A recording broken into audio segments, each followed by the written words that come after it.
Hi friends, welcome back to the RAG Master series. I am Mahindra and this is part 2 of our vector databases. In part 1, we explored the fundamentals of vector databases and got ChromaDB up and running with our first similarity search. If you haven't watched part 1, I highly recommend starting there because we covered why vector databases are essential for RAG systems and walked through the complete ChromaDB setup. Today we are putting all three major vector databases to the test. I have written a comprehensive comparison script that benchmarks ChromaDB, Pinecone, and FAISS. We will see real performance numbers, accuracy comparisons, and I will show you the exact results I got when testing all the three vector databases. By the end of this video, you will have concrete data to help you choose the right vector database for your specific use case. Okay, let's get started. First, let's dive into Pinecone, the managed cloud solution that became incredibly popular for production RAG systems. First, you need to sign up a free account at pinecone.io first.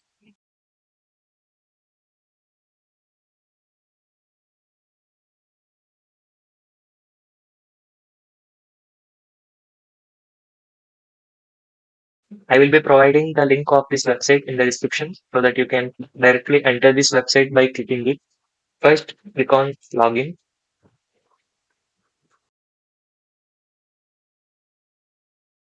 Here you can create your account using Google, GitHub, or Microsoft. I am creating it using Google.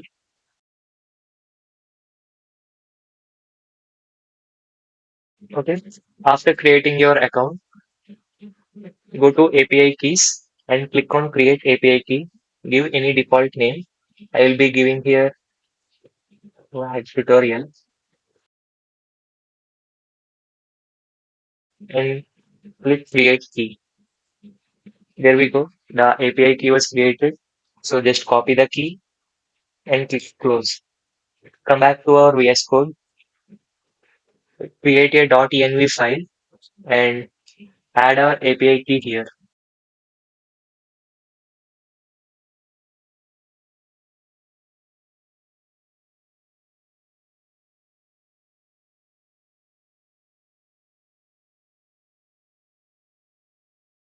Don't worry, I will be deleting this API key after this video. I recommend you guys to create your own API key and use it for your tutorial. After that, open your terminal and I have created a separate Conda environment for this tutorial. Okay, before starting our tutorial, we should download all the required dependencies and libraries that required for this tutorial.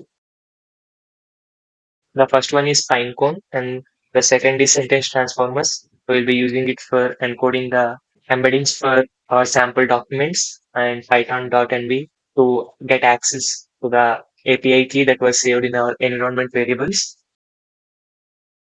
Actually, I have downloaded them recently, so it was showing me requirement already satisfied. You guys should download them before starting this tutorial. Okay.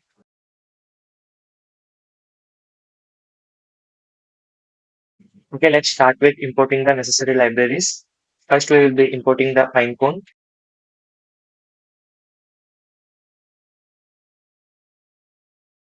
Next, we will be importing load.nv from .env. Next, we will be importing OS. And next, we will be importing the sentence transformers. Next, we should load our environment variables and establish a connection to Pinecone. Further, we should load .env instance. Next, we will be assigning the API key from our environment. And next, we should initialize Pinecone with the API key.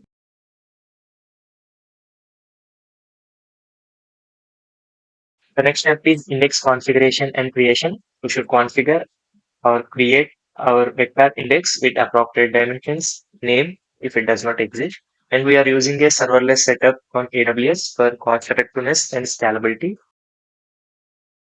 The first argument we should define is index name.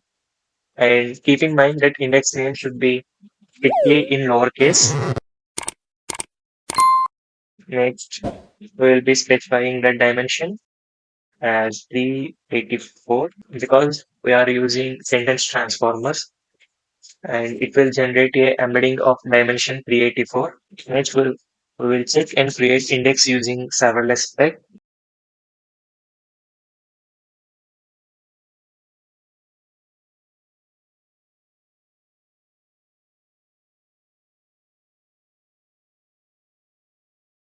Since we will be using cosine similarity, so we are specifying the metric as cosine.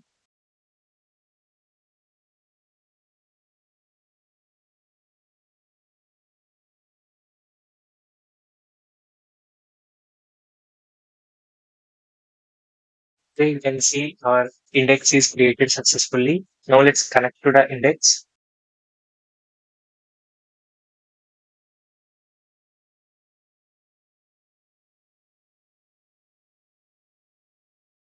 Okay, you can see our index has dimension 384 and we will be using metric cosine. Since we have initialized it now, there was no embeddings or nothing else, it was empty. Next, we should define some sample documents and create embeddings for the documents. And next, we will be using all mini LM L6V2 model from sentence transformer for creating the embeddings. First, we should initialize the model.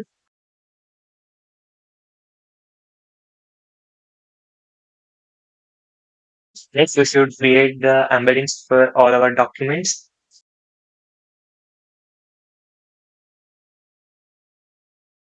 So next, we should prepare a data structure for Pinecone insert. Like it is like something in JSON format. The first one will be ID. The next we will be giving values. Here the value is the embedding of that specified document. Next we will be giving metadata. Here the metadata is the document itself.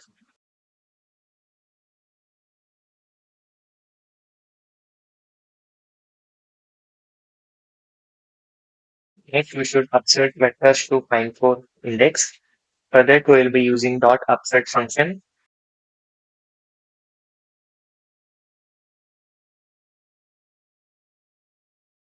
Yes, we can see our documents were inserted successfully into the index.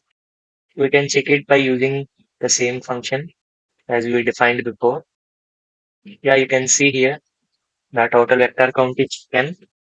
So it is indicating that our documents were successfully inserted. Next, we shall perform a similarity search. I will be defining the query as what is AI and machine learning. We have used the same query and documents for the ChromaDB tutorial too. Next, we should convert the query into the embeddings. Keep in mind, we should use the same model which we use it for generating the embeddings for the documents. Next, we will be using dot query function to search for the similar documents in the index.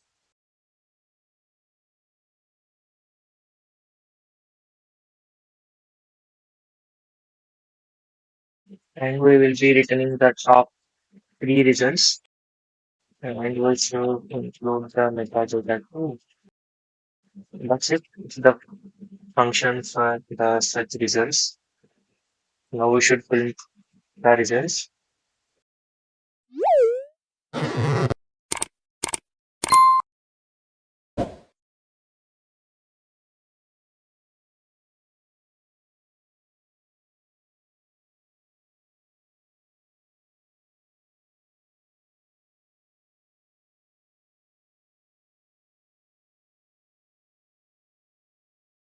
Query what is AI and machine learning? The top three results are here. The first one is artificial intelligence is transforming technology. The second is deep learning uses neural networks. And the third was machine learning models require large data sets. Here you can see the first sentence has a similarity score of 0.58 and the was 0.38, and the second sentence was 0.499. Okay, coming to the key Pinecone advantages, it was managed infrastructure, no servers to maintain, and rich filtering capabilities like built-in metadata, handles traffic spikes, automatic scanning, and mainly Pinecone was optimized for production use. Now let's try FAISS, Meta's high performance vector search library. It's more complex but offers maximum control and performance. Let's go through a small tutorial of FAISS. Before starting the tutorial, we should download the required libraries for the FAISS. We should install the FAISS CPU using the syntax install FAISS CPU. Okay, as our first thing, we should import the required libraries. First, we will be importing FAISS, next, monthly, and at last, we will be importing sentence transformer for creating embeddings.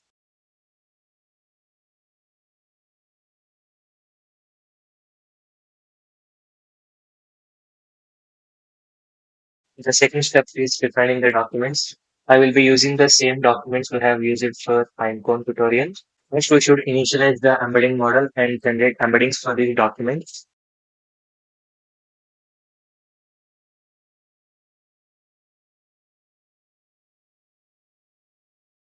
First, we should convert these embeddings to NumPy format with proper data type as required by FAISS for optimal performance. As per FAISS, it requires float32 format for optimal memory usage and computational speed. So now we will be converting the embeddings generated into float32 type.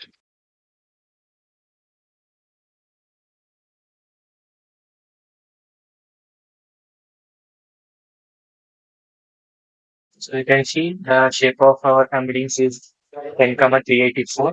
384 is the dimension of our embeddings created.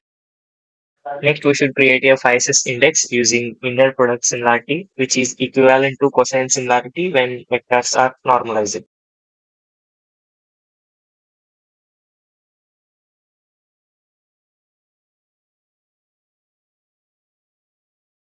Next, we should normalize vectors to unit weight so that inner product becomes equivalent to cosine similarity.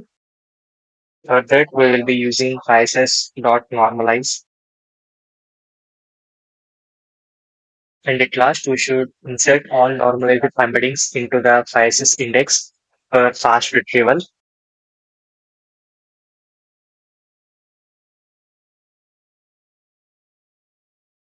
Okay, the final step, we should convert the search query to an embedding and perform similarity search to find the most relevant documents. We will be using the same query what we have used for Pinecone, what is AI in machine learning.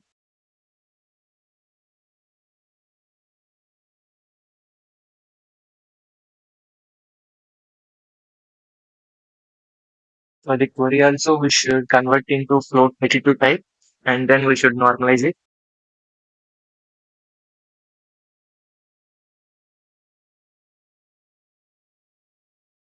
Next, we will be returning the top three results.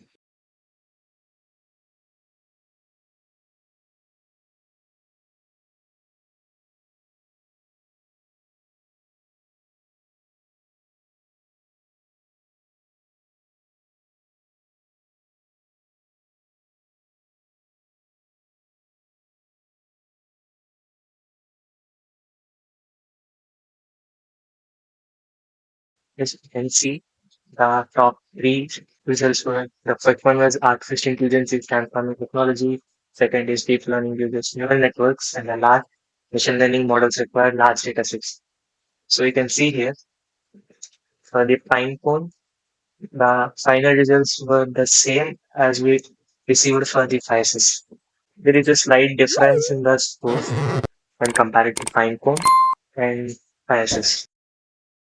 Coming to the performance benefits of FAISS, it was optimized algorithms written in C++, so it has fast speed, it has memory efficiency and scalable, many different index types for different use cases. So FAISS is flexible. However, FAISS requires more manual work when compared to ChromaDB and Pinecone.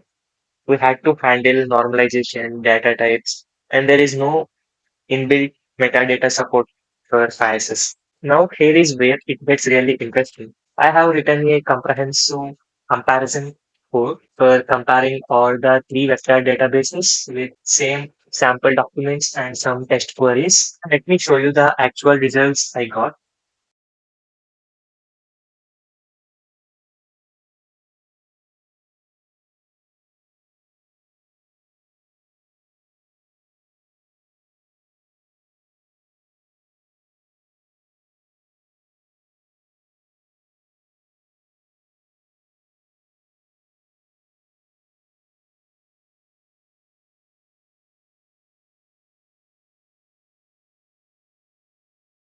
Okay, coming to the setup performance.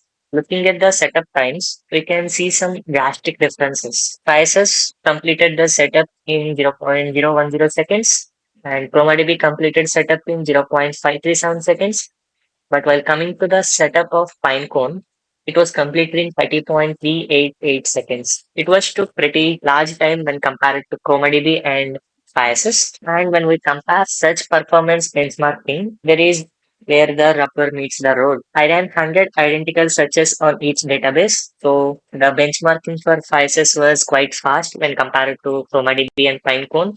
The average search time was 0.23 milliseconds, and coming to ChromaDB, it was 1.22 milliseconds. But for Pinecone, the average search time is 338.15 milliseconds. It was pretty large when compared to ChromaDB and FAISS again. So by these comparisons, we may say FAISS is nearly 1,000 times faster than Pinecone for such operations. ChromaDB is about 8 times faster than Pinecone. However, Pinecone consistency is impressive. When you look at the standard deviation for Pinecone, it was 1 or 2.12 milliseconds. For FAISS, it was 2.17, and for ChromaDB, it was 4.53. We can see the performance summary. Pinecone has higher values when compared to ChromaDB and FAISS. Okay, let's see the query results. For the query, what is artificial intelligence? The ChromaDB, Pinecone, and FAISS results the same, although there is a difference in the scores they have written. And ChromaDB returns distance, while Pinecone and FAISS return similarity scores. That's the only difference between ChromaDB and Pinecone FAISS when we compare based on the scores and distances. Here we can see Pinecone and FAISS, the scores were almost same with a difference of 0.001. It's not matters more. Coming to the next example, how do machine learn algorithms work? Here also the same. The order of retrieved documents was same, although there is a slight difference in the scores. It means all three databases are implementing similarity search algorithms correctly. You are not sacrificing accuracy for speed with any of these options. Beyond raw performance, let's analyze what features each database offers. Coming to the ChromaDB, it has meta support and real-time updates, backup restore, and multi-tenancy, but it was not cloud managed and it doesn't have built-in embeddings, and you should monitor it manually. Coming to the cost, ChromaDB was free and setup complexity was low, and it is not too flexible for production. Coming to Pinecone, of course, it was free for a set time limit, but after that you should pay for it. It has metadata support and it is cloud managed, auto scaling. It has real time updates, backup restore, and is monitored. And we should not monitor it manually. And for setup, it was not too complex as you have seen before in the tutorial of Pinecone, and I highly recommend Pinecone for production use. Coming to FAISS, it does not have metadata support, not cloud managed, and doesn't have auto scaling, but it is free of cost. And coming to setup, it was highly complex. We have seen we should normalize it and we should convert the data types to float 32. And FAISS is also recommended for production use. Coming to the recommendations, I recommend if you are learning or prototyping, ChromaDB is easy to set up so that you can focus on RAG concepts more. And for production applications, I recommend FAISS or Pinecone. Mainly I recommend Pinecone for production use. Of course, it was slow, but it's consistent and reliable with its features. The network latency is often acceptable for many applications, and Pinecone will cost $70 per month for 1 million vectors. Expensive, but it is useful for production use. Based on our data, if you are startup with limited engineering resources, start with ChromaDB, move to Pinecone when you need reliability. Coming to the performance comparison of vector databases, we can see Pinecone has pretty large times when compared to ChromaDB and FAISS. It's nearly 338.15 milliseconds. It's really large. Time for this week's hands-on assignment. I want you to reproduce the performance test with your own data. I want you to replicate the performance test. Set up all the three databases with your own document collection.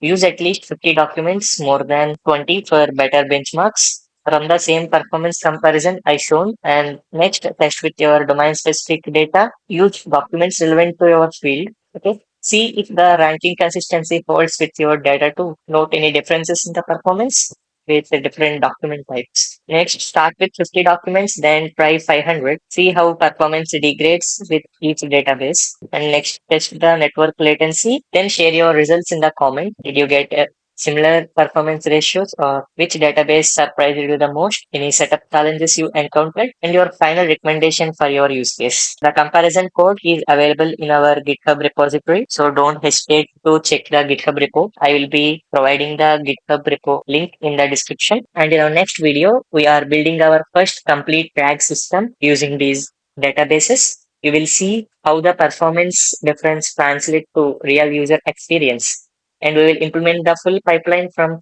document ingestion to response generation. In this performance comparison, helped you make an informed decision about databases. Smash that like button, subscribe for the complete RAG series, and hit the notification bell for our upcoming system build. Drop your own performance results in the comments. Don't forget about that. I am especially curious about how different document types and sizes affect these numbers. Which database want for your specific use case? Thanks for benchmarking with me today, and I will see you in the next video where we put all this knowledge into action with our first complete RAG system.